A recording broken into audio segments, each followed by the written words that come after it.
Hello and welcome to Chapter 3 of Panto in Private Eye. It just could not have been any worse. No, Miss Cups, I know, and I'm so sorry.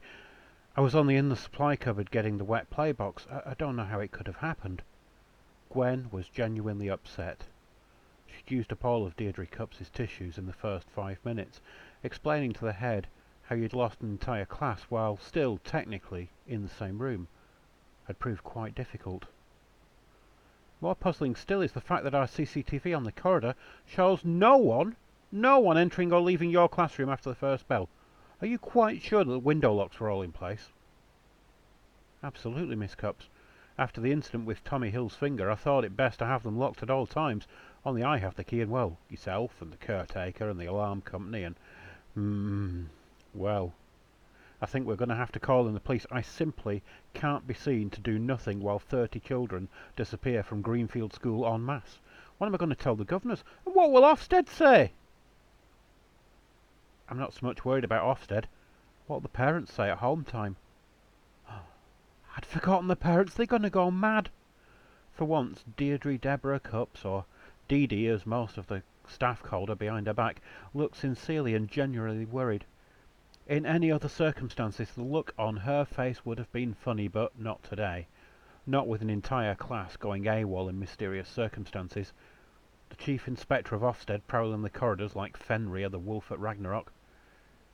Oh, this is the first time I've lost a pupil in 30 years of teaching, and believe me, with some of the little darlings I used to teach on Fitton Hill, I was actively trying to lose some of them.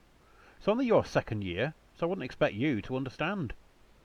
I think I know where you're coming from, Miss Cups. Don't forget I had to hold Tommy Hill's finger onto the stump all the way to the hospital. On the bus.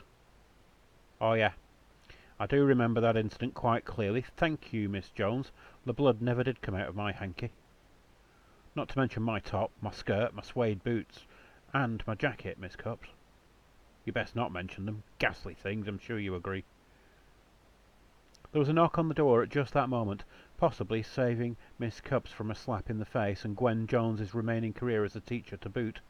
Oh, she'd loved those boots, cared for them since her first year at university. Only a fool disses a girl's boots and expects to live.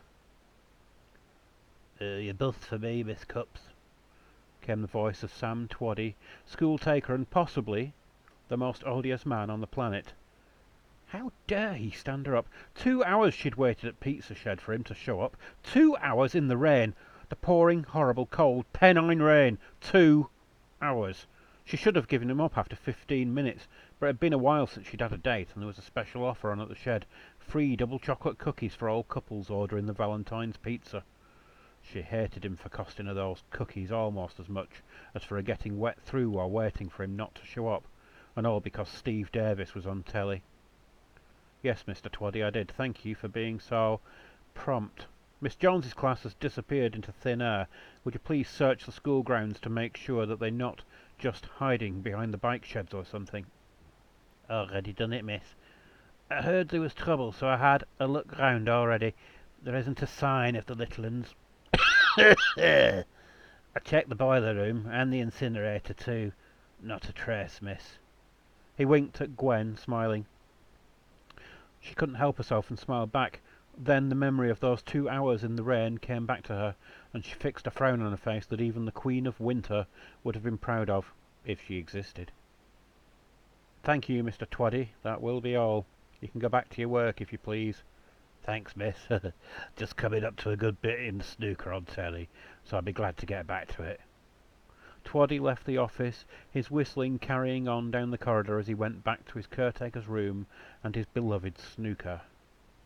What on earth had she seen in him? Honestly, 6 months in the village of Greenfield and she was reduced to nearly dating a snooker-loving Neanderthal, who admittedly had cute dimples and a lovely smile. No, remember Pizza Shed. Her hair still felt damp from all that rain, and she could almost taste the cookies that he had robbed her of. Miss Cups picked up the phone and dialed 999. Police, please. Yes? Hello? I'd like to report a disappearance, please. Yes, the name of the person? Okay, well, there are 30 of them. Have you got a pen?